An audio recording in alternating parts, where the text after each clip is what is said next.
now acknowledges that Antonio Mujica, a Venezuelan businessman, has controlling interest in Smartmatic, but the company has not revealed who all the Smartmatic owners are. According to the press, Smartmatic's owners are hidden through a web of offshore private entities, and that is, in fact, true. Smartmatic has been associated with the Venezuelan government led by Hugo Chavez, which is openly hostile to the United States, and of course, as we all know, communistic and really brutalizing its own people. The system has been continued there by Mr. Maduro and ensured his election. Smartmatic's possible connection to the Venezuelan government poses a potential national security concern in the context of its acquisition of Sequoia, because electronic voting machines are susceptible to tampering, and insiders are in the best position to engage in such tampering. This letter expresses concern of the Chicago 2006 primary election.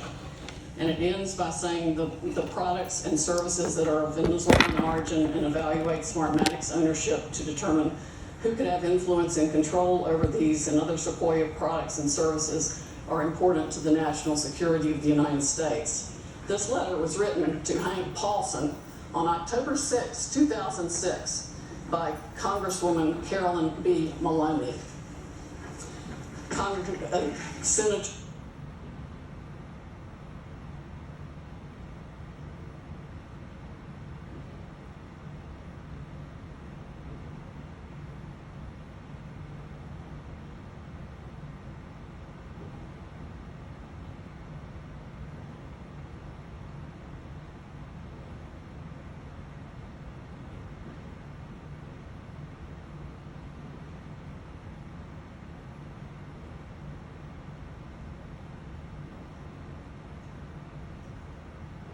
favor. So let's start with the specifics. Pennsylvania. In Pennsylvania, the margin of victory now for Biden, which is not a victory, it's a fraud, is 69,140 votes. The reality is that we are now at a count of 682,770 ballots, for which we have affidavits that there was no inspection of that ballot at the time that it was entered in the vote. It was a mail ballot. Mail ballots are particularly prone to fraud.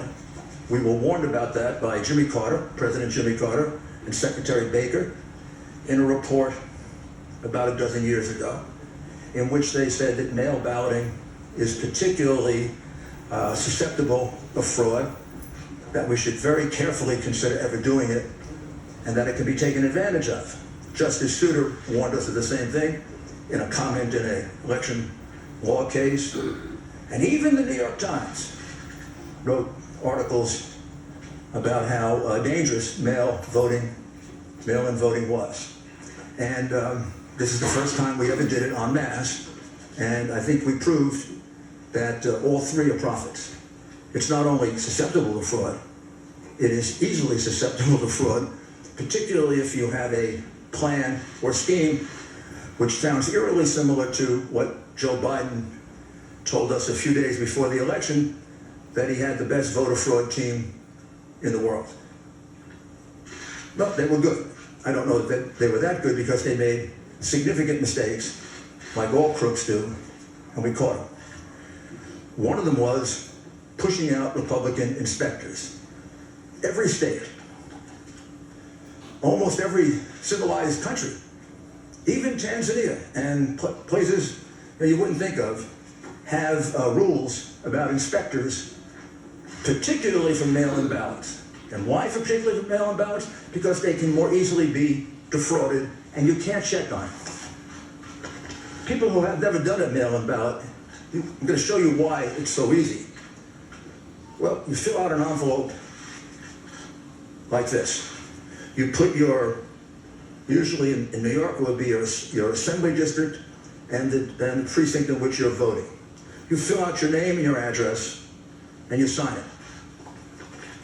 You then use an inner envelope, and you put the ballot inside the inner envelope. You seal it all, and you send it in. When it's being counted, almost invariably in the United States, up until the mass cheating that went on in this election, a Republican and a Democrat inspector, as well as others, if there are other parties, is allowed to watch the unsealing of this ballot. It used to go on all over America when we conducted honest elections. Because the only time you can ever find out if it's a fraudulent ballot is when it is looked at. The minute you approve this, it's thrown away, gone for eternity. The only thing left is the vote. That could have been Mickey Mouse. That could have been a dead person. That could have been not filled out properly. That could have been the same person 30 times. That could have been, and all these things have happened, by the way. That could have been nothing filled out. We never know. So, for example, the recount being done in Georgia will tell us nothing, because these fraudulent ballots will just be counted again because they wouldn't supply the signatures to match the ballots. So it means nothing to have counted these ballots because, for example, in Pennsylvania, where we have probably our most precise evidence, 682,770 of these ballots were cast, put in, and they weren't inspected, which renders them ballots that are null and void, cannot be counted, have to be removed from the vote. Why? For several reasons, not the least of which is that was basically only one of two places in the state where it was done. So in the other parts of the state, there was a legitimate inspection of the ballots.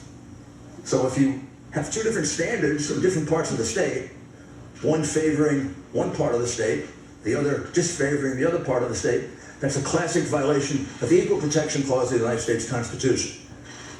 Bush v. Gore being the most recent case that teaches that. That's not the only fraud that went on in Pennsylvania. All of the other frauds carried out in the other states by the Democrat bosses happened there as well. For example, if you made a mistake in that ballot and you lived in Philadelphia or in Pittsburgh, you were allowed to fix the mistake. But if you lived in what would be considered more Republican or Trump parts of the state, you were given no such right. One of our plaintiffs, Mr. Henry, cast an absentee ballot, and he failed to put it in the secure envelope inside. He just put it in open, naked. That ballot was cast aside because it was invalid, because that breaks the privacy of the vote.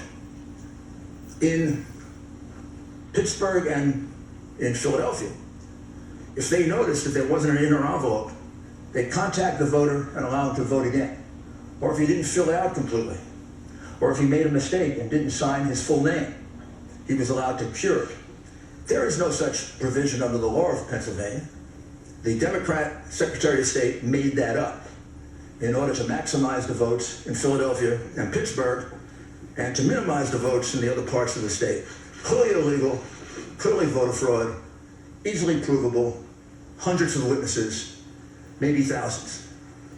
We have, to give you another example, we have 17,000 provisional ballots cast in Pittsburgh. Do you know what a provisional ballot is? Provisional ballot usually happens this way, and about 15 of the 17,000 happen this way. You walk in and you say, "I'm here to vote today." "Oh, Mr. Giuliani, you already voted." "I did? I don't remember voting." "Oh, yes, you cast an absentee ballot." "No, I didn't." "Yes, you did." "No, I didn't." "Yes, you did."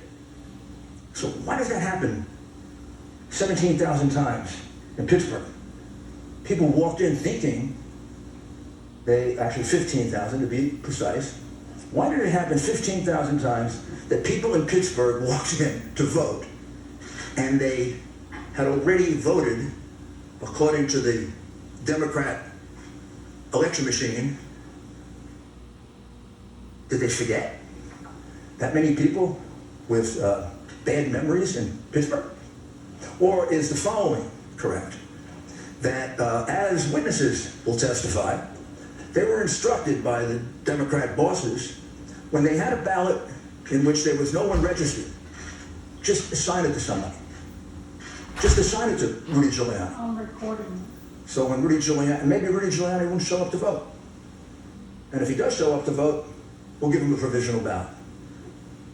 That is what we call circumstantial evidence of the fraud. The direct evidence of the fraud are the people who will testify that in fact that's what happened to them. As well as the 50 to 60 witnesses we have for the way they were treated and not allowed to inspect the ballots. They weren't just not allowed to do it, they were pushed. A few cases they were assaulted. In all cases they were put in a corral so far away, probably the closest they got is from here to the back of that room. We could do like a, did you all watch My Cousin Vinny? You know the movie? It's one of my favorite war movies because he comes from Brooklyn. And when the nice lady who said she saw, and then he says to her, how many fingers do I got up? And she says, 3. Well, she was too far away to see it was only 2. These people were further away than my cousin Vinny was from the witness. They couldn't see a thing. Now, I don't know, you're going to tell me that 60 people are lying? They didn't just tell me this. They swore under penalty of perjury, which is something no Democrat's ever done. You don't even ask Biden about this. You don't put him under penalty of perjury. You don't even get asked questions about it. You don't even get asked questions about all the evidence of the crimes that he committed. These people are under penalty of perjury. Their names are on an affidavit. They swear that they weren't allowed to carry out their function as inspectors. And it's not just a technical thing. There's a reason they did it. Why would you not allow people to carry out the function they've been allowed to do for 50 years, 60 years? Why wouldn't you allow inspections of those ballots? Because you knew you were going to use those ballots to catch Biden up. And you had a big road ahead of you. You had to catch him up for 700,000 to 800,000 votes that he was behind. And the only way you were going to do it was with the mail-in ballots. You couldn't have a Democrat and Republican inspector around. They don't even have Democrats watching it, because they'd be afraid that there'd be honest Democrats who would say, you're cheating. So that takes us to Michigan, where there was an honest Democrat who said they were cheating. And we'll show you her affidavit, because I know you keep reporting falsely that we have no evidence, that we have no specific acts of fraud. That's because the coverage of this has been almost as dishonest as the scheme itself. The American people are entitled to know this. You don't have a right to keep it from them. You don't have a right to lie about it.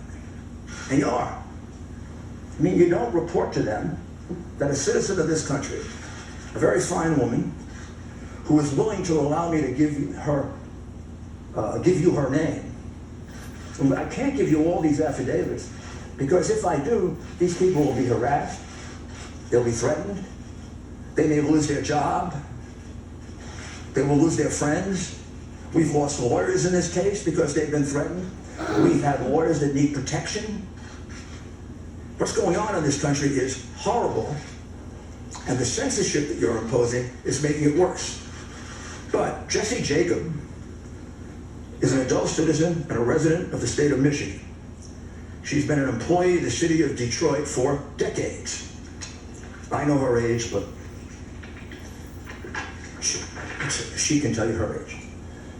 She was assigned to voting duties in September, and she was trained by the city of Detroit and the state of Michigan. She's basically trained to cheat. She said that I was instructed by my supervisor to adjust the mailing date of these absentee ballot packages to be dated earlier than when they were actually sent in. The supervisor made that announcement for all workers to engage in that fraudulent practice. That's not me saying that. That's this American citizen saying that under oath. I don't know. Maybe you could say she's lying, but you can't say there's no evidence. This is what we call evidence. This is direct evidence. That's circumstantial. I tried many, many cases, as did all my colleagues here. You put a witness on a witness stand, the witness is testifying to their own knowledge. This witness goes on the witness stand and she will say, I was told to adjust the date on the absentee ballots. I witnessed election workers and employees going over to the voting booths with voters in order to watch them vote and coach them for whom to vote. Completely illegal. She will testify to that. I don't know. Biden's people can cross-examine her, but you can't just throw it away. Gee, there's no evidence. Next time you say that, you'll be lying. Because there is evidence. Oh, by the way, this is public. You can all get it. It's attached to the complaint in Costantino versus the city of Detroit. Then she was instructed by my supervisor not to ask for a driver's license or any photo ID when a person was trying to vote. Don't ask for identification. Why would you not ask for identification? Because you knew that a lot of people not entitled to vote were going to come in and early vote. Because you knew that illegal immigrants were going to be allowed to vote. You knew, if you lived in Philadelphia, unless you're stunad, that's an Italian expression for stupid. Unless you're stupid, you knew that a lot of people were coming over from Camden to vote. They do every year. Happens all the time in Philly. It's about as frequent as getting beaten up at a Philadelphia Eagle football game. Happens all the time. All the time. And it's allowed to happen because it is a Democrat, corrupt city. And has been for years. Many, many years. And they carried it out in places they could get away with it. They didn't carry it out in neutral places. They didn't carry it out in Republican places. They didn't carry it out where the law is respected. They carry it out in a corrupt city where the district attorney releases criminals en masse, which is why it has so much crime. She also said, I observed a large number of people who came to the satellite location to vote in person, but they had already applied for and submitted an absentee ballot. So she observed a lot of people voting twice. Again, this is Jesse Jacob, not me. I was instructed not to invalidate any ballots and not to look for any deficiency in the ballots. Why would you do that? Because you're cheating. On purpose cheating. Intentionally cheating. You're cheating as an institution. This is an instruction from the election commission or the employer to the worker. Don't look for any deficiencies in the ballots. I was instructed not to look at any of the signatures of the absentee ballots. If she was instructed not to look for any of the signatures on the absentee ballots, why the heck do you sign it in the first place? In order to identify it. She was instructed not to do that because many of the absentee ballots were fraudulent, and they knew that. And they didn't want to have a count of that.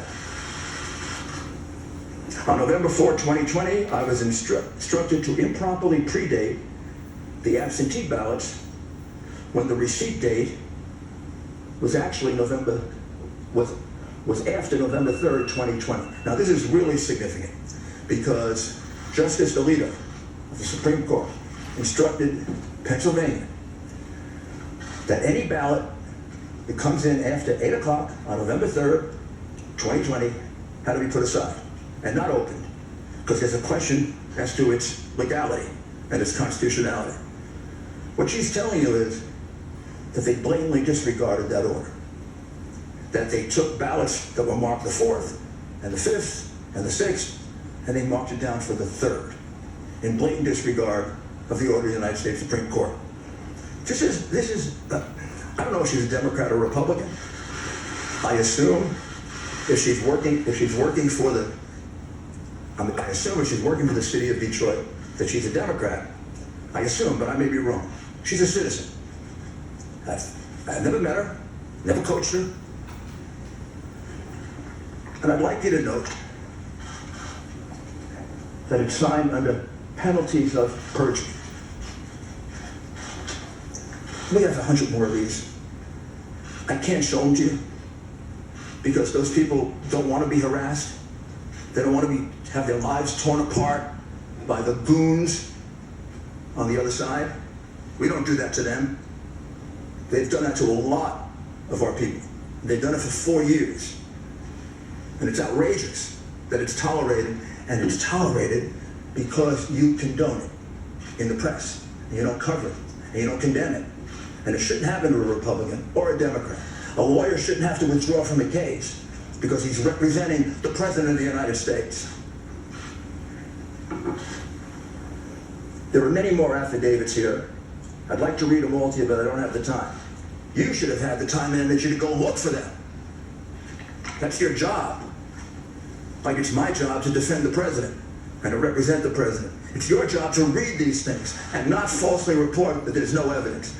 Do you know how many affidavits we have in the Michigan case? 220 affidavits. They're not all public, but 8 of them are. 4 affiants here, those are people who give affidavits, report an incident that under any other circumstances would have been on the front page of all your newspapers if it didn't involve the hatred that you have, irrational, pathological hatred that you have for the President. What they swear to is that at 4:30 in the morning, a truck pulled up to the Detroit center where they were counting ballots. The people thought it was food, so they all ran to the truck. It wasn't food. It was thousands and thousands of ballots. And the ballots were in garbage cans, they were in paper bags, they were in cardboard boxes, and they were taken into the center. They were put on a number of tables. At that time, they thought all the Republican inspectors had left, all but 2 had, and an employee of Dominion, who we will address a little bit later, Dominion. And here's what they jointly swear to, that every ballot that they could see, everything they could hear, these were ballots for Biden. When they saw a ballot, these were ballots only for Biden, meaning there was no down ticket, just Biden. Many of them didn't have anything on the outer envelope because these ballots were produced very quickly, very swiftly, and they're estimated to be a minimum of 60,000, maximum of 100,000. Many of them were triple counted, which means they were put into the counting machine this way. Once, twice, 3 times. I didn't see that. I don't know that, but for the fact that 3 American citizens are willing to swear to it. And we're not going to let them go to court and do that. We're going to let this election go by when there are, in this case, 60 witnesses that can prove what I'm saying to you and other acts of fraud in Michigan. I mean, what's happened to this country if we're going to let that happen? What happened to this country if we're going to cover that up? We let Al Gore carry on an election dispute longer than this one has been going on for one state and for Chads. This happened in Pennsylvania. It happened in Michigan. Michigan probably, right now, if I count up the affidavits, just one case alone, Trump v. Benson, a case that we dismissed today because that case was attempting to get the Wayne County Board of Supervisors to decertify. Well, they did. They decertified. That case has 100 affidavits. And the 100 affidavits show essentially what I've talked to you about. Counting ballots improperly, counting them 3 and 4 times, having people vote 3 and 4 times, changing and backdating ballots to the point of at least 300,000 illegitimate ballots that we can specifically identify. The margin in Michigan was 146,121. And these ballots were all cast basically in Detroit that Biden won 80-20. So you see a change as a result of the election in Michigan, if you take out Wayne County. So it's a very significant case. That is being raised in the case of Constantino versus the city of Detroit. Not by us, but by an individual plaintiff. We are helping and assisting in that case, however. And you can find all the affidavits that you want filed in that case. And you can find out they're not just allegations, they're allegations supported by sworn testimony, which is a lot better than Joe Biden has ever done on anything. He doesn't answer questions, much less give you sworn affidavits. Wisconsin had a very small margin, 20,544 last time I looked. In Wisconsin, without going into great detail, very similar plan. Republicans shut out in the city of Milwaukee and also in Madison. Republicans almost uniformly shut out from the absentee process, not allowed to inspect, not allowed to look at the ballots. We have in Milwaukee and in the state of Wisconsin a much stricter law. Wisconsin doesn't allow mail-in ballots. They didn't buy into the big mail-in ballot situation. Wisconsin, when you look at their constitution, almost seems to not like absentee ballots. They state it's not a right, a privilege. And they have very, very strict procedures. And the strict procedure says that you can't be given an absentee ballot. You have to personally apply for it. It's illegal, basically, to solicit a vote. And they have actually many reasons for it. It probably goes back to their progressive days. When I say progressive, I mean late 19th century, early 20th century progressive, when that really meant progressives, not retrogressive. So there are 60,000 ballots in Milwaukee County and 40,000 ballots in Madison that, as far as we can tell, and this is why we're auditing, because we have very good information, the numbers are going to come out about here, that don't have applications. Under the law of the state of Wisconsin, already decided, if there's no application for an absentee ballot, the absentee ballot is thrown away. This all happened in two places in Wisconsin. Didn't happen in northern Wisconsin. Didn't happen in Republican Wisconsin. Didn't happen in neutral Wisconsin, where there are equal number of Republicans and Democrats. It happened in a place where the vote was 75, 80% for the Democrat. You take away any number of those, and that 20,000 lead disappears. In other words, if you count the lawful votes, Trump won Wisconsin by a good margin. Indeed, if you count the lawful votes in Pennsylvania, he won it by about 300,000 votes.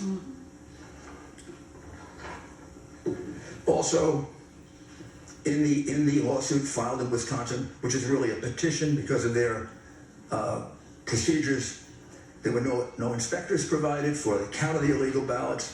There were numerous backdated ballots, we're just counting them now, run over into the thousands, and there were many precincts in which there was an overvote. Now let me explain to you what an overvote is, which is something you should have explained to the American people, because it's about the clearest circumstantial evidence of massive fraud that you can have. An overvote is if 200% of the people who are registered in a district vote. Think about that. 200% of the registered voters in a district vote. What does that mean? That means somebody voted twice. That means somebody who's not entitled to vote voted, an illegal, a person from another city or state, a person who's not registered. But what it means is that those are illegitimate votes. You don't have an overvote of 200% or 300%. You don't have an overvote of 100%. Most precincts don't have 100% turnout. In fact, classically, it's considered to be an overvote if you go over 80%. Well, in Michigan and Wisconsin, we have overvotes in numerous precincts of 150%, 200%, and 300%. one of the reasons why the two Republicans did not certify in Wayne, Michigan, Wayne County, Michigan, is because the overvote was so high, monstrously high, in about 2/3 of the precincts in the city of Detroit, which means magically 2 and 3 times the number of registered voters turned out to vote. In fact, we have precincts in which 2 times the number of people who live there, including children, voted. That's absurd. The frustration of this is, what I'm describing to you is a massive fraud. It isn't a little teeny one. Massive. It isn't, 100 votes switched here or there. No. Georgia, we're about to file a major lawsuit in Georgia. That'll be filed probably tomorrow. I don't need to go through it. Virtually the same things I've told you before. In the city of Atlanta, Republicans were not allowed to watch the absentee mail-in ballot process. Inspections completely cast aside. And we have numerous double voters. We have numerous out-of-state voters. And we have specific evidence of intimidation and changes of vote. That'll all be in the lawsuit that comes out tomorrow. Arizona is a state that we're looking at very, very carefully. I would say we're probably going to bring a lawsuit in Arizona. More than probably. I think we are going to bring a lawsuit in Arizona. We're still collecting that evidence. And the state that we're looking at that would surprise you is we have very, very significant amount of fraud allegations in the state of New Mexico. And we have a significant number of allegations in the state of Virginia. I don't know yet whether the number in Virginia will reach the number that can turn the election. In the states that we have indicated in red, Georgia, Pennsylvania, Michigan, Wisconsin, Nevada, and Arizona, we more than double the number of votes needed to overturn the election in terms of provable illegal ballots. All you got to do to find out if I'm misleading you at all is to look at the lawsuits. Look what's alleged, look at the affidavits. Maybe we can supply more affidavits. In order to do it, I have to get permission from the people. But in the materials I have here, there are at least 10 that come from citizens. We have 1,000 at least. And we're getting more every day. And there are other aspects of this fraud that at this point, I really can't reveal. This is really enough. It's enough to overturn any election. It's disgraceful what happened. And I'll conclude by asking you to just think about this for a minute. And what happened on the morning of November 3rd when they were going to count this new kind of ballot, this mail-in ballot? Did every Democrat leader in Pennsylvania and in Michigan and in Wisconsin and in Georgia and in Nevada and in Arizona, they all wake up and all separately have the same idea? Do they all separately have the idea that we're going to put Republican inspectors in pens? We're not going to let them look at mail-in or absentee ballots? They all independently come up with that. Like, just by coincidence. They say, hey, we're going to put the Republicans in pens and corrals. We're going to do it in Pittsburgh. We're going to do it in Philadelphia. We're going to do it in Detroit. We're going to do it in Milwaukee. We're going to do it in Las Vegas. We're going to do it in Phoenix. What did I miss? Oh, we're going to do it in Atlanta.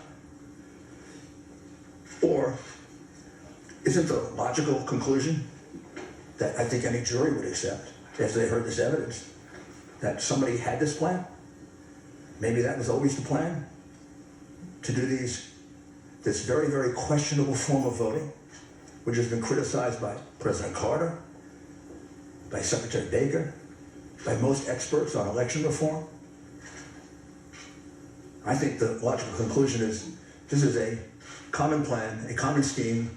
It comes right directly from the Democrat Party, and it comes from the candidate. Clearly. That's the reason why Hillary Clinton said, don't concede, even if you're losing. That's the reason we had a Freudian slip by the candidate And he said he had the best voter fraud team in the country. That's the reason why he probably didn't have to go out and campaign. That's right. He had to have known what they were going to do. This had to be planned in advance. I'm kind of checking, did they go, to the same contractor to get the corrals to put the Republicans in? And this is a disgraceful thing that was done to this country. Probably not much more disgraceful than the things these people did in office, which you didn't and don't bother to cover and you conceal from the American people. But we let this happen. We use largely a Venezuelan voting machine, in essence, to count our vote. We let this happen, we're going to become Venezuela. We cannot let this happen to us. We cannot allow these crooks, because that's what they are, to steal an election from the American people. They elected Donald Trump. They didn't elect Joe Biden. Joe Biden is in the lead because of the fraudulent ballots, the illegal ballots that were produced and that were allowed to be used after the election was over. Give us an opportunity to prove it in court, and we will. Now I'm going to ask Sidney Powell to describe to you what we can describe about another totally outrageous situation. I don't think most Americans know that our ballots get calculated, many of them outside the United States, and are completely open to hacking, completely open to change. And it's being done by a company that specializes in voter fraud. I'll let Sidney describe that to you. Thank you, Rudy. What we are really dealing with here and uncovering more by the day is the massive influence of communist money through Venezuela, Cuba, and likely China in the interference with our elections here in the United States. The Dominion voting systems, the Smartmatic technology software, and the software that goes in other computerized voting systems here as well, not just Dominion, were created in Venezuela at the direction of Hugo Chavez to make sure he never lost an election after one constitutional referendum came out the way he did not want it to come out. We have one very strong witness who has explained how it all works. His affidavit is attached to the pleadings of Lynn Wood in the lawsuit he filed in Georgia. It is a stunning, detailed affidavit because he was with Hugo Chavez while he was being briefed on how it worked. He was with Hugo Chavez when he saw it operate to make sure the election came out his way. That was the express purpose for creating this software. He has seen it operate, and as soon as he saw the multiple states shut down the voting on the night of the election, he knew the same thing was happening here, that was what had gone on. Now the software itself was created with so many variables and so many back doors that can be hooked up to the internet or a thumb drive stuck in it or whatever, but one of its most characteristic features is its ability to flip votes. It can set and run an algorithm that probably ran all over the country to take a certain percentage of votes from President Trump and flip them to President Biden, which we might never have uncovered had the votes for President Trump not been so overwhelming in so many of these states that it broke the algorithm that had been plugged into the system. And that's what caused them to have to shut down in the states they shut down in. That's when they came in the back door with all the mail-in ballots, many of which they had actually fabricated. Some were on pristine paper with identically matching perfect circle dots for Mr. Biden. Others were shoved in batches. They're always put in a certain number of batches, and people would rerun the same batch. This corresponds to our statistical evidence that shows incredible spikes in the vote counts at particular times, and that corresponds to eyewitness testimony of numerous people who have come forward and said that they saw the ballots come in the back door at that time. Notably, the Dominion executives are nowhere to be found now. They are moving their offices overnight to different places. Their office in Toronto was shared with one of the Soros entities. One of the leaders of the Dominion project in overall is Lord Mallet Brown, Mr. Soros' number 2 person in the UK and part of his organization. There are ties of the Dominion leadership to the Clinton Foundation and to other known politicians in this country. Just to give you a brief description of how this worked, I'm going to quote from a letter that was written, and I will read that to make sure I get the quotes right. This person was objecting to the United States acquisition of Sequoia voting systems by Smartmatic, a foreign-owned company. I believe this transaction raises exactly the sort of foreign ownership issues that CFIUS is best positioned to examine for national security purposes. It's undisputed that Smartmatic is foreign-owned and it has acquired Sequoia. They keep changing the names as they go along. Different times when a problem comes up, they just create another corporation and call it a different name. But it was a voting machine company doing business in the United States. Sequoia voting machines were used to record over 125 million votes during the 2004 presidential election in the United States.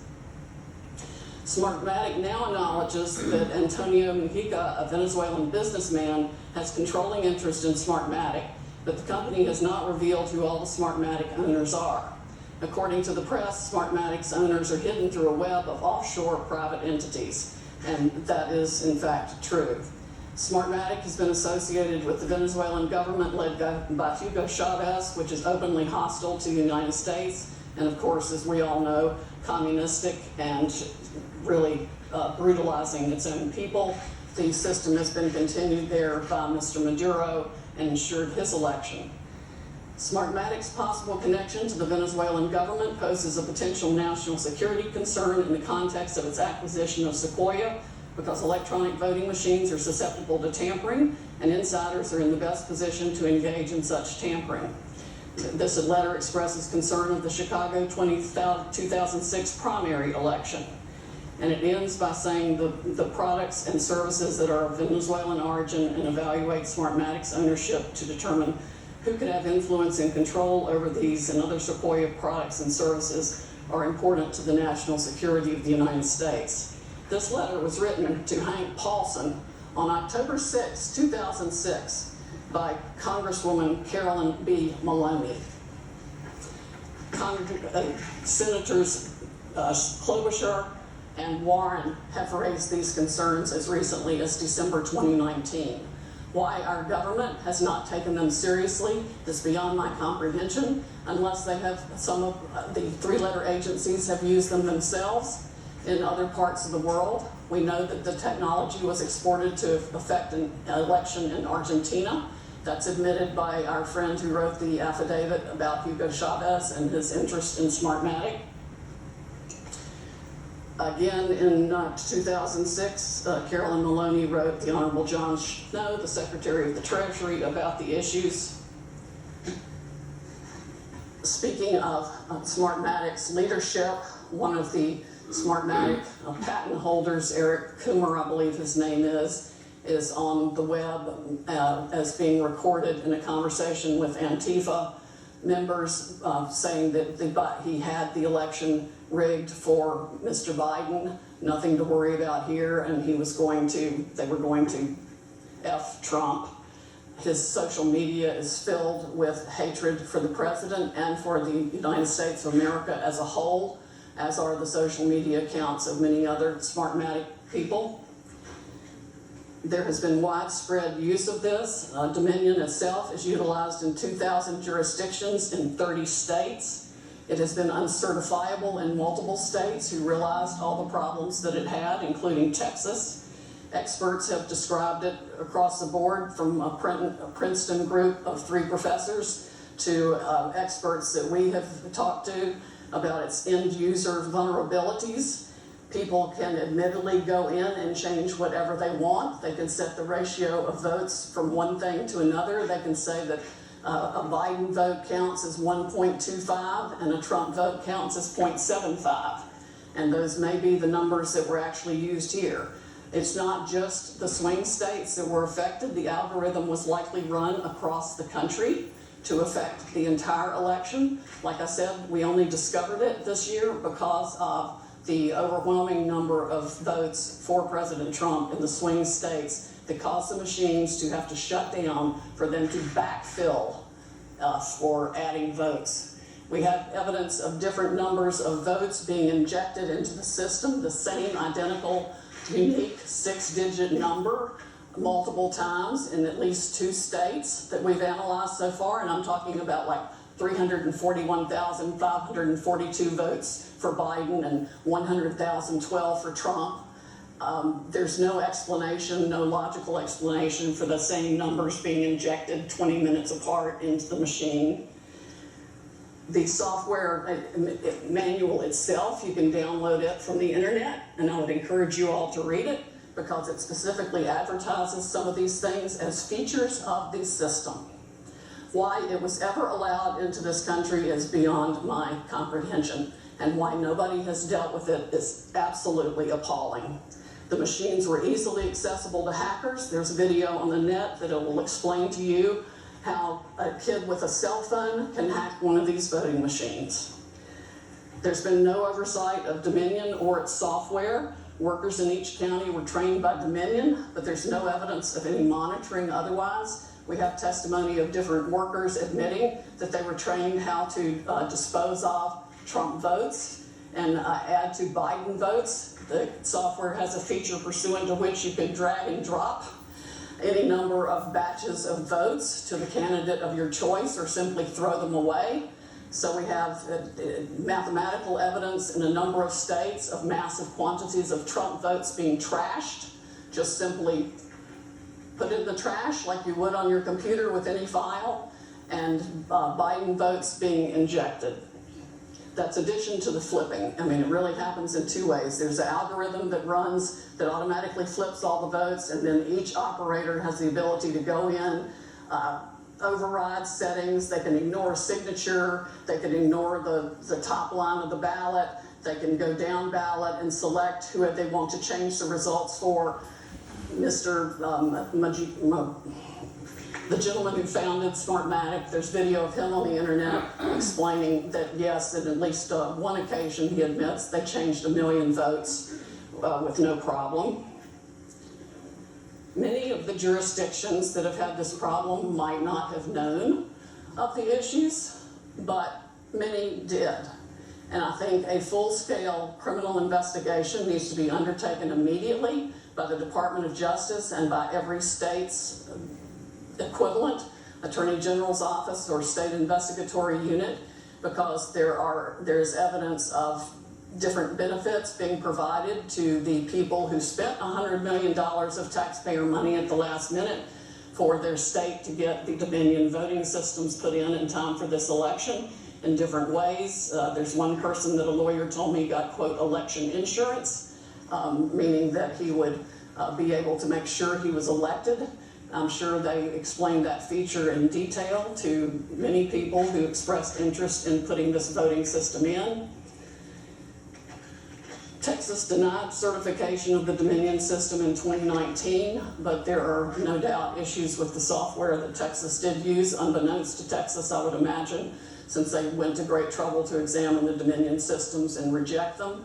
But other software, the source code that does the alterations is embedded, we have been told, in the source code all across the country and in all the voting machines. There's no doubt it has been used to alter elections in other countries.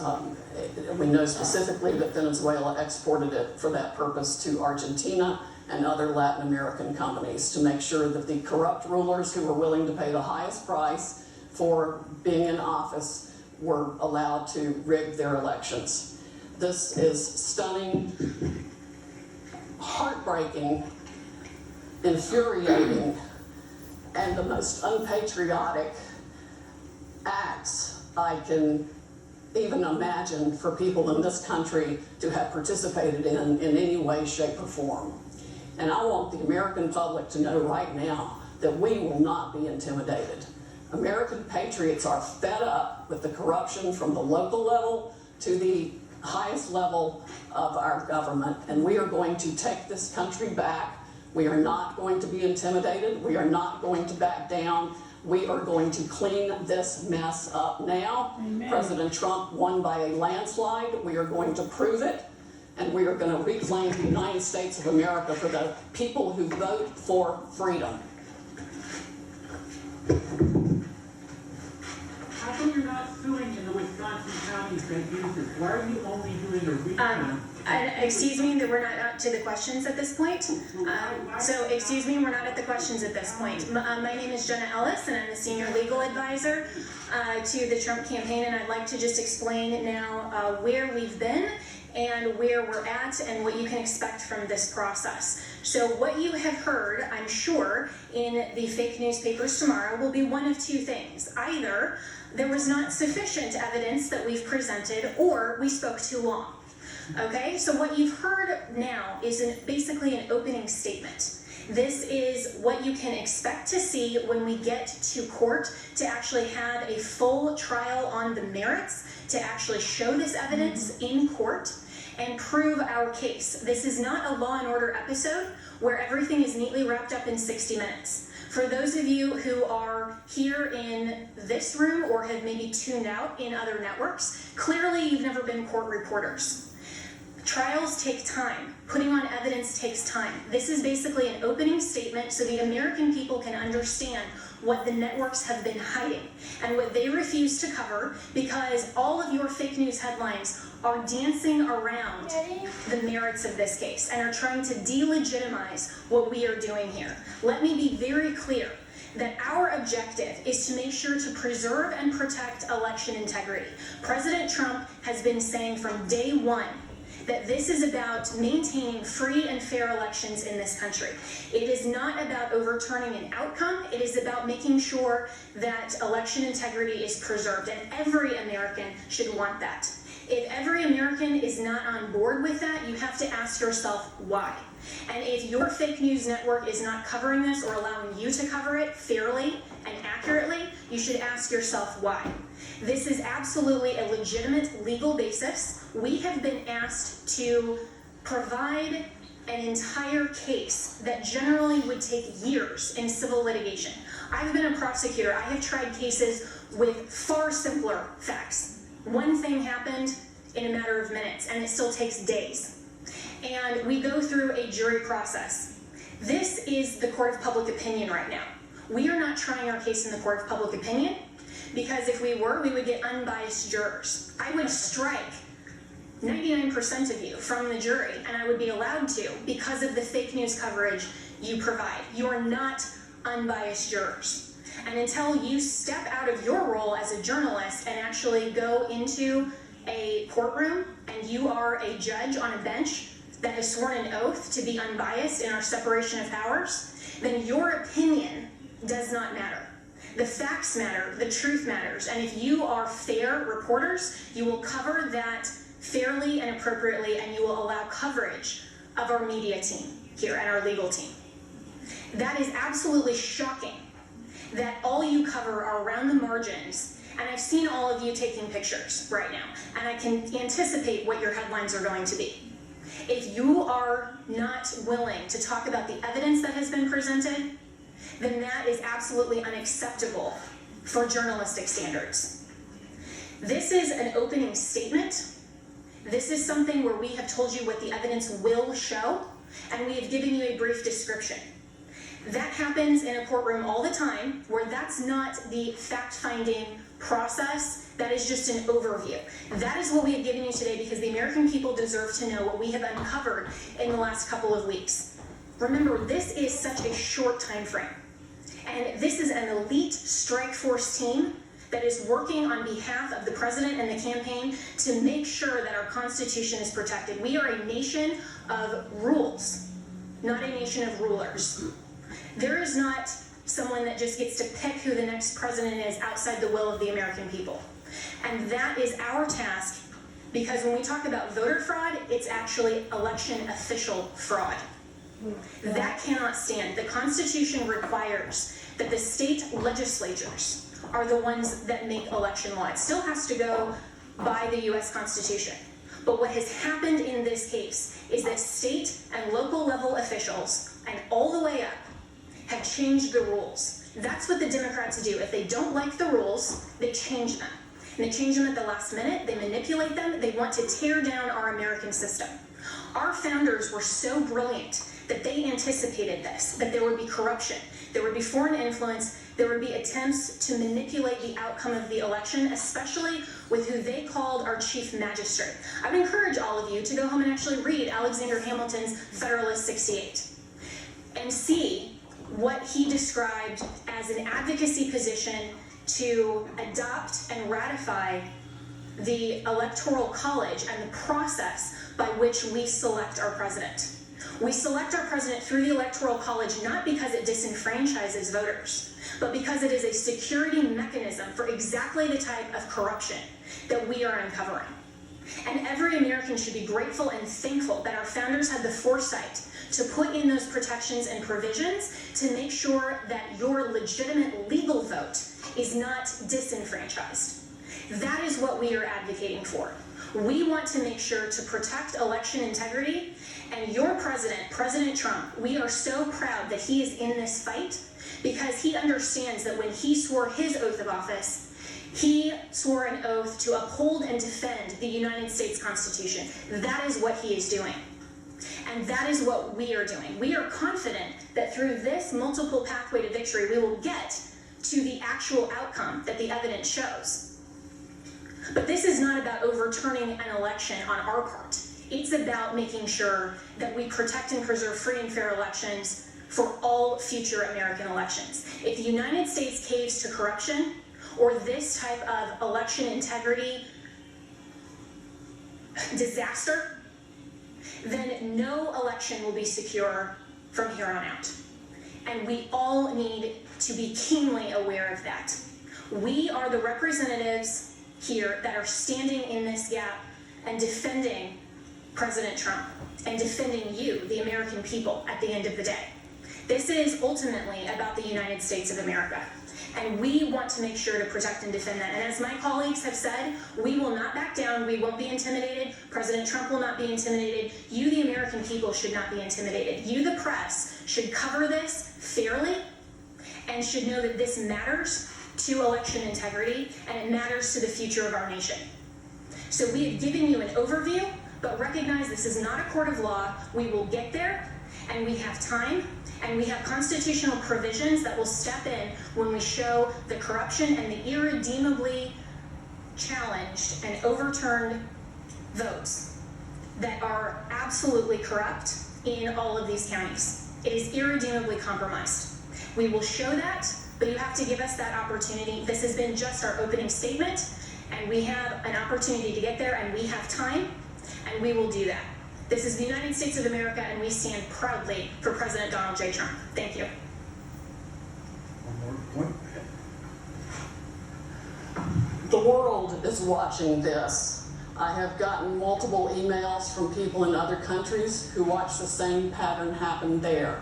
We have witness testimony that these same things were done in those countries as this was exported from Venezuela and by Maduro and by Mr. Chavez and by Cuba. And of course we know China also has a substantial presence in Venezuela and substantial interest in making sure that President Trump does not continue in office. This is the consummate foreign interference in our election in the most criminal way you can possibly imagine. It must be shut down. We know, for example, that one of the Dominion's highest level employees or officers went to Detroit himself to man the Detroit Operations Center, where he could watch the votes coming in real time and decide what file folder in the system to put those votes into. That's why you see massive spikes after hours when people were told that all the votes were in and all the votes were counted.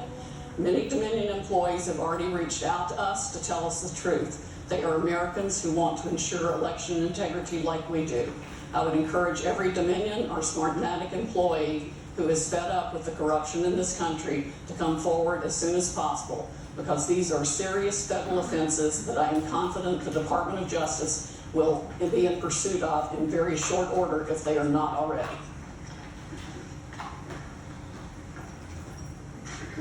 All right, a few questions? Yeah, Mayor Giuliani, this sort of reminds us, 30 years ago, they had federal judges doing consent decrees over elections, a federal judge overseeing the election, this little Chicago day. Will you be asking that in Georgia, where you have two Senate races, to have the U.S. District Court judges and federal authorities monitoring the election?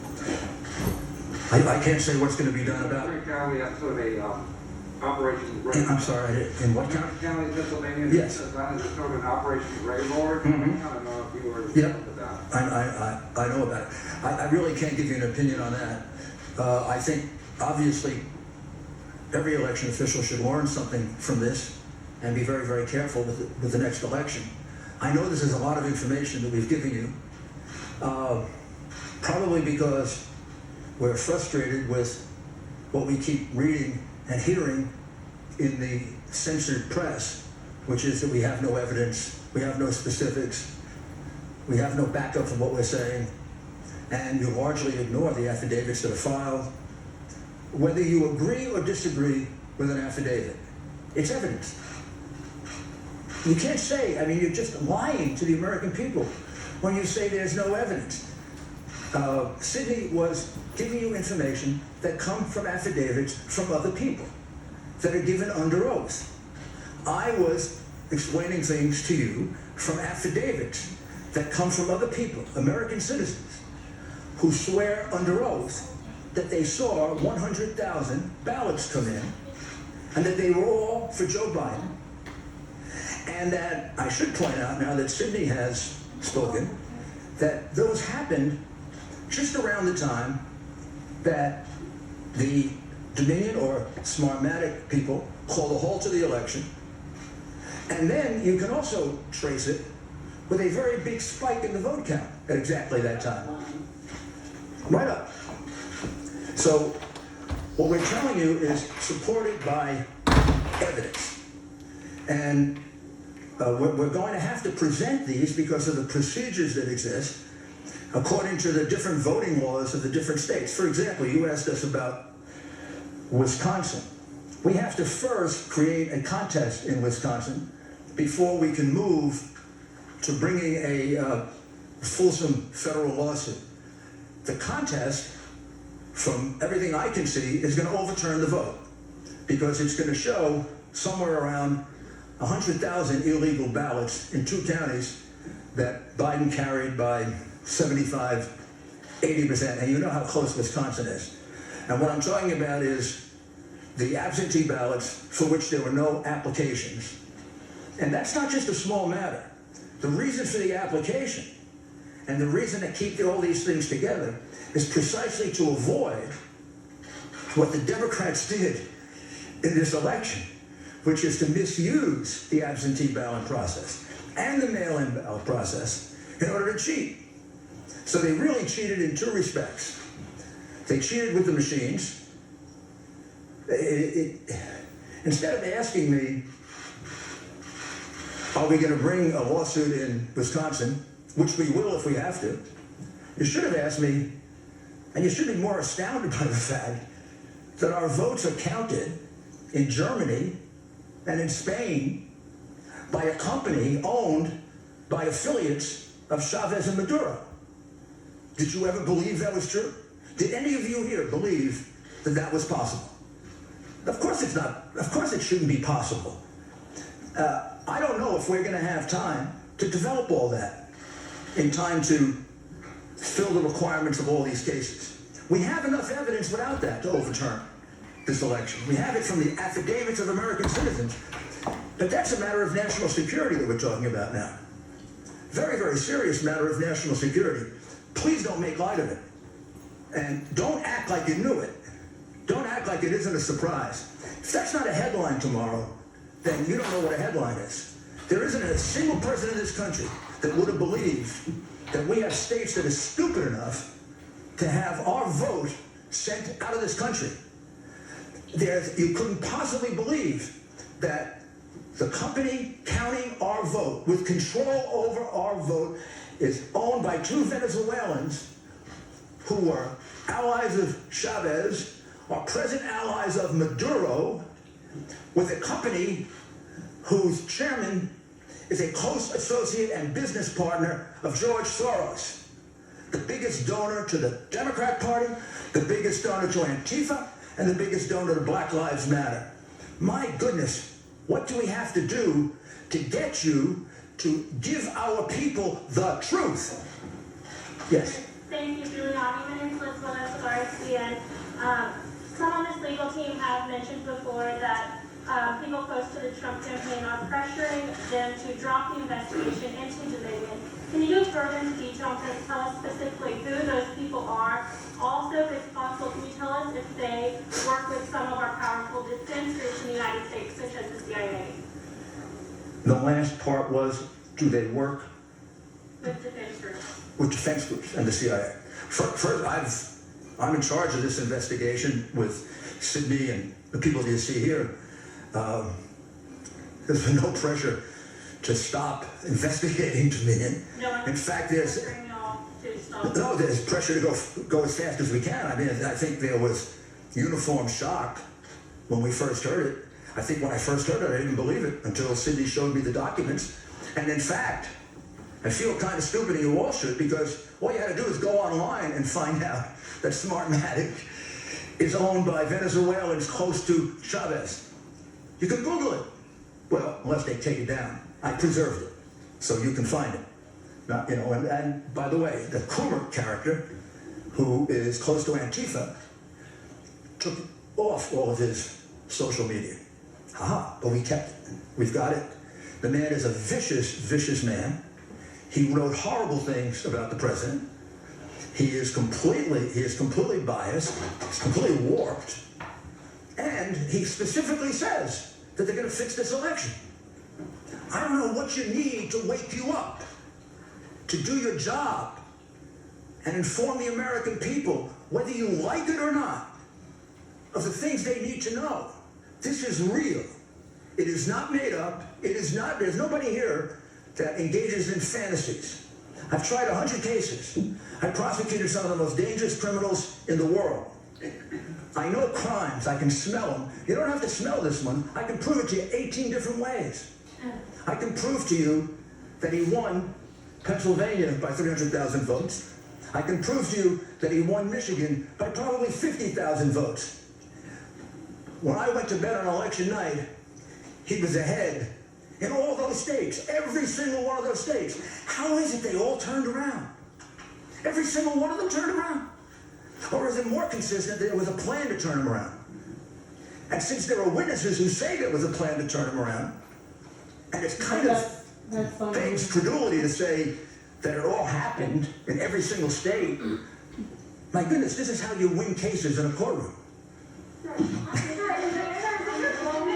Sir, they are going to pressure officials and lawmakers in these battleground states to block or delay certification so the GOP can pick their own electors. Is that the end game? Our goal here is to go around the Iron Curtain of censorship. That what publication are you with? Yeah. It's to go around the outrageous Iron Curtain of censorship and get facts to the American people that if you were a fair and honest network, you'd have been reporting for the last 2 weeks. These are facts. These are things that actually happened. These people really wrote these affidavits. These affidavits are really part of the public record. You're concealing them, you're covering them up, and our role here is to do your job because you don't do it. Michelle? We have witnesses who have actually reported. Where are you, FBI? And nothing's happened as a result of it. I don't know where the FBI has been for the last 3 years. What I have no idea where the FBI has been for the last 4 years. Explain to me how the FBI concealed a memo in the hand of Brennan to Obama saying that Hillary basically made up the Russian collusion plot. They withheld that for 4 years and cost our country $40 million and 2 impeachment, one attempted, one actual, and then an acquittal proceeding. I don't know where they've been. I don't know where they were on the hard drive. They got it 10 months ago. There are clear crimes revealed on it. Didn't do anything with that. I don't know where they are now.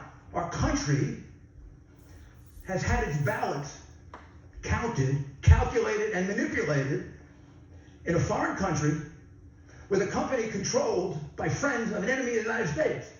What do we have to do to get the FBI to wake up? Maybe we need a new agency to protect us. I have no idea. If I may speak for just a minute, in terms of the level of corruption we are looking at here, we have no idea how many Republican or Democratic candidates in any state across the country paid to have the system rigged to work for them. These people didn't do this just to take control. They make one heck of a lot of money off of it. Think about the global interests behind your own news organizations. Think about the pressure being brought to bear from the social media companies to shut down free speech on any challenge to the election. This is a massive, well-funded, coordinated effort to deprive we the people of the United States of our most fundamental right under the Constitution to preserve this republic that we all cherish. It is of the greatest concern. It is the 1775 of our generation and beyond. Yes. I get like an hour out there. 20 minutes. I don't get like my whole day, the rest of the day. It's already 2. server picked up in Germany. Is that true, and is it related to this? That is true. It is somehow related to this, but I do not know whether good guys got it or bad guys got it. 10 minutes. Why do you ask a question on Your county, Wisconsin, or the counties that use Dominion system? I can only hear one person at the time. I'm gonna take the one with the hands raised. I'm with Just the News. Yes. So question for you, Cindy. First, on the issue of the machines, do you plan to have, are you seeking a court order to either seize or subpoena or just to gain access to any of these machines in any of these contested districts? Have you begun that process? And when can you expect a timeline on that? And then for you, Mr. Mayor, you mentioned in Wisconsin and in Michigan these issues of overvoting. Where can we learn more about this? You're saying 150, 200%? Up to 350% in some places. Where would we get access to that data? And then to what extent were those people who showed up to vote in person? Because in Michigan, for example, they did allow same-day registration. Yes, well, the same-day registration causes problems with the vote signature and the registration itself. That's a whole different system that makes it impossible really to validate the signature. I mean, one person could sign the same name. I could sign John Smith, I could sign Kay Smith, I could sign, on both things and run 50 ballots that way. And we've got some evidence of that being done as well. Rudy, do you want to speak to the other part of it? Sure. We have now 3 overvote analyses done. One for Pennsylvania, one for Michigan, and one for Wisconsin. We're in the process, Georgia. We're in the process of doing the others. I'll check to see if it's appropriate for us to make it public. Well, I imagine it is, but you can actually do it. Yeah. You can do it yourself. A lot of the analysis comes from the real-time data that came through to the news medias the night and following the election. And some entrepreneurs out there have started crunching data themselves in addition to multiple experts who could easily recognize with the mathematical brain that I do not have the beyond explicable deviations to the point of mathematical impossibility that 186,000 votes come in at once, all for Joe Biden. That's like flipping a coin 186,000 times and it lands on heads every time. That does not happen. There is no reasonable explanation for the upshoots, the straight lines up. I'm not even talking about an angle. I'm talking about some massive straight lines up in the vote tallies in the middle of the night after they supposedly stopped counting. And that's when the Dominion operators went in and injected votes and changed the whole system. And it affects votes around the country, around the world, and all kinds of massive interests of globalists, dictators, corporations, you name it. Everybody's against us except President Trump and we the people of the United States of America. You spoke of unleashing the Krakin. Is the country ready for this? I mean, Americans should be astonished at what you're saying here today. Is the country on the verge of an electoral breakdown? We've already had it. We have already had that electoral breakdown. But the Constitution, as Jenna explains, has provisions in it for how you fix this. And there should never be another election conducted in this country, I don't care if it's for local dog catcher, using a Dominion machine and Smartmatic software. We've got to have an American company that uses paper ballots that we can all verify so every one of us can see that our vote is our vote. Why are you not requesting recounts in Wisconsin counties that use the software? You're requesting recounts in 2 counties that don't use the software at all. Because this case is not only about, remember, this case didn't begin with Dominion. This case began, and this case can be proven the old-fashioned way. It can be proven based on just good old-fashioned democratic tactics that go back to Mayor Daley in the 1960s, when he held the vote back in Chicago so that he could elect John F. Kennedy. Or as recently as last year, when they held the vote back in Palm Beach County and Broward County in order to see if they could steal that election for the Senate and governor, and then got caught manufacturing ballots. Democrats have been doing this for years on a small scale. When they passed the mail-in voter statute, which all of a sudden multiplied by 10 times the number of mail-in votes, they realized they could have a field day. They could do precisely what Jimmy Carter and Secretary Baker warned us about. All you have to do is own an election board, and you can get away with it. And unlike what Sidney is talking about, where you can have a paper trail, a paper ballot, I tried to point out to you, the minute that you separate the outer envelope from the ballot, you can no longer trace it, which is why the count, whatever the count in Georgia today is, it's totally ridiculous. They're counting the same fraudulent ballots one more time. And we're still very close.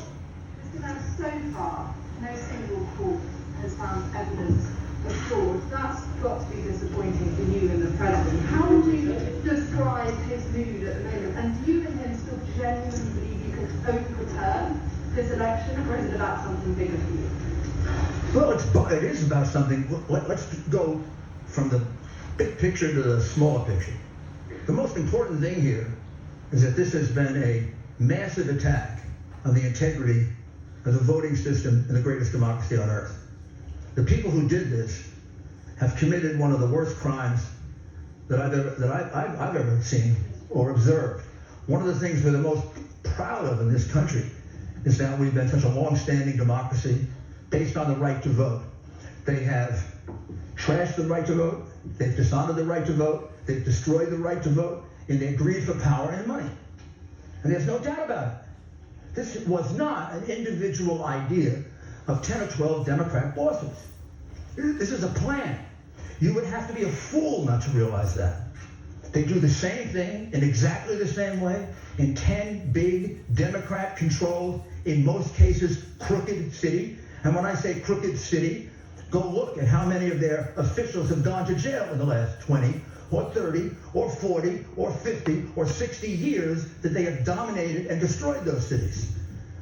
They picked the places where they could get away with it. They picked the places where, whether or not Republicans testified to something, judges would just dismiss it, because judges are appointed politically. And too many of them are hacks. They picked places where they could get a sheriff that refused to enforce a court order. When we got a court order that we could be 10 feet closer, our representatives were told, if you try to do it, I'll arrest you. You're painting a portrait of a national conspiracy, suggesting that Joe Biden was actually part of that. Part one, it began as a national conspiracy. Clearly, that evidence emerged very, very quickly. The minute I saw that it was the same thing in 10 states, just using logic, I said this can't be an accident. And then what I was surprised about is the dimension of it.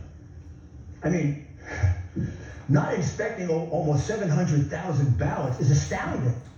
It is suggesting that Joe Biden was part of that conspiracy. I just want what your evidence. Honestly, I don't know what Joe Biden is aware of or not aware of. And I mean that as a lawyer, not trying to be cute. I've watched him, I've observed him. I honestly don't know how much he's aware. I don't know how much he decides and how much things are decided for him. So One other thing to your question about the process. Your question is fundamentally flawed when you're asking where is the evidence. You clearly don't understand the legal process. What we have asked for in the court is to not have the certification of false results. And so to say, hold on a minute, we have evidence that we will present to the court.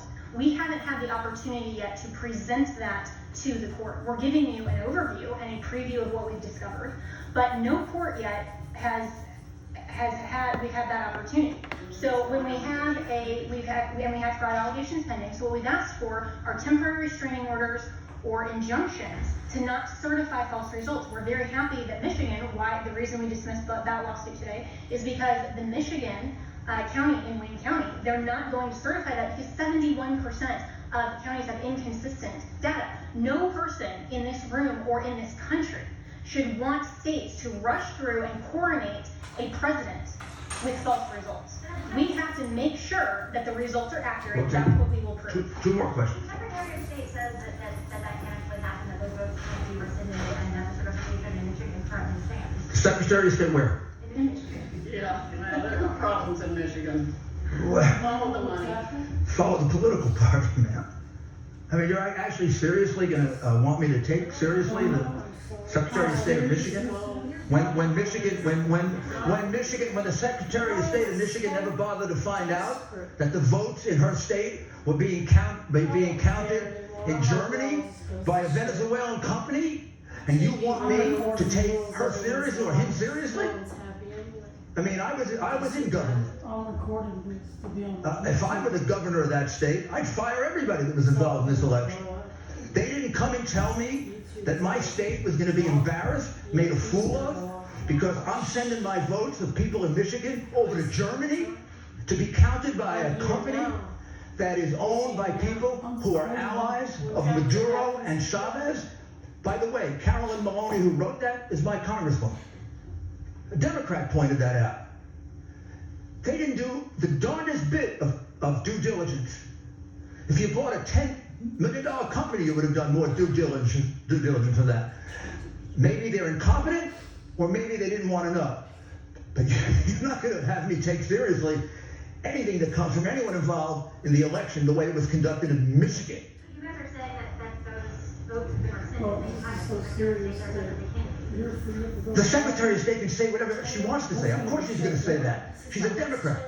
She could also credit the affidavits of the two people and say that the board is tied and therefore the vote hasn't been certified. So because she's a Democrat, she's saying that. Do you think she has any credibility, having run the kind of election they ran in Michigan? You think anyone in that government has credibility after using a machine and fooling their citizens? There can't be a person in Michigan who thought their vote was being sent outside the United States so somebody could play with it. I mean, it's disgraceful what the government of Michigan did to its citizens. Absolutely disgraceful. Mr. Mayor? Last question. Mr. Mayor, you have a letter, just to go back to the citizens. Are you going to be able to get your hands on the voting machines or the servers, and are you going to be able to see what we are? We're not, we are limited in what we can do. We're not the FBI. We're not the government. We don't have that kind of subpoena power. We don't have the power to just go subpoena anything we want. The government does. We would have to subpoena it in line with a case. Our first case, we're asking for that. authority in Pennsylvania and in Michigan. But you have to get that authority from the court. We're private citizens, we're not the government. If I were the government, like I used to be, there'd probably be a lot of people arrested by now. Because there's plenty of probable cause. Plenty of probable cause. Thank you, everyone. No. What's it? You allege that Donald Trump has won by a landslide. We've seen that a lot of your lawsuits and in fact lawyers have been kind of dropping like flies. What do you say to the people who call this a Revolution 2.0, just on the other side? Why didn't this, and also why didn't this happen? What fake network do you come from? I don't come from a fake network. In fact, I am completely independent, have no one above my head. Oh my goodness. Well, first of all, our cases haven't been dismissed. We only have. Over 20, look at the plaintiffs who are involved in this. It's not our case, ma'am. Lawyers. Don't lie to people. I'm saying, what do you say? Ma'am, you are lying. I think that we You're lying. that, You're lying. have Oh, continue to lie. I'm not gonna. everyone's way over their head. Ma'am. What do you think? Ma'am. Okay.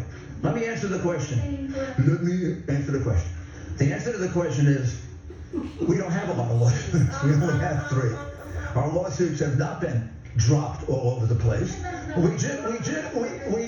away because they were afraid. Okay, well, you're a totally discourteous person. I'm going to finish my answer. So,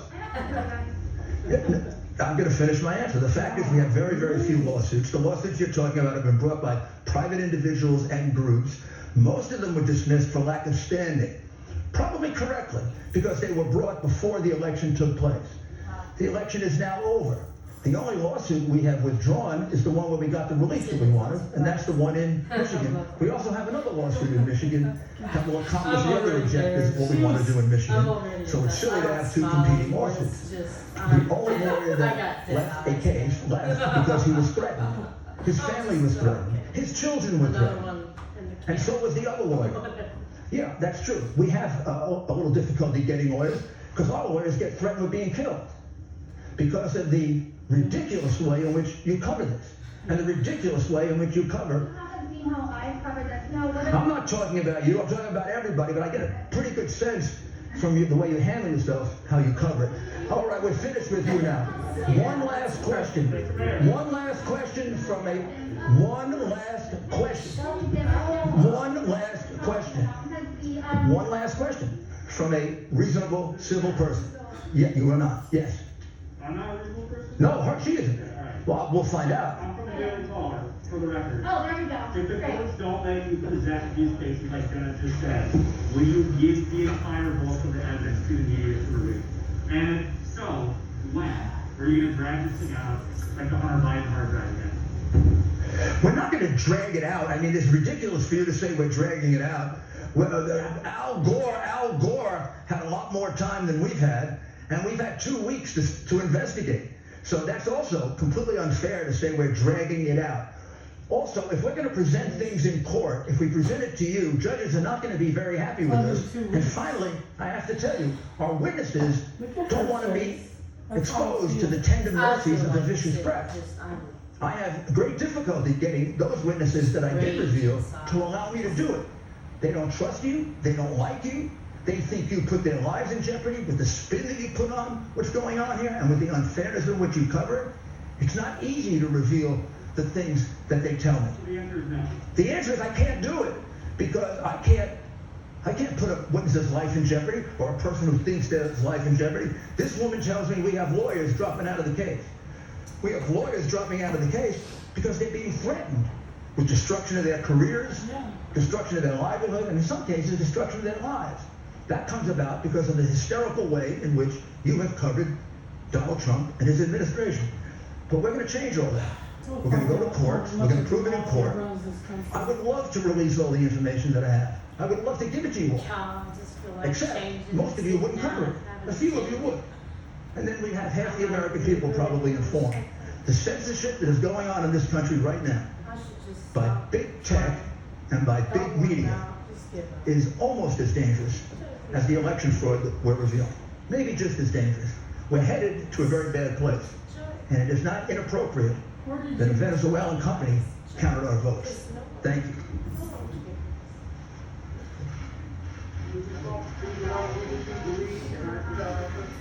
All right, there you have it. Rudy Giuliani just wrapping up his press conference there at the Republican National Committee office in Washington, D.C. We got a lot to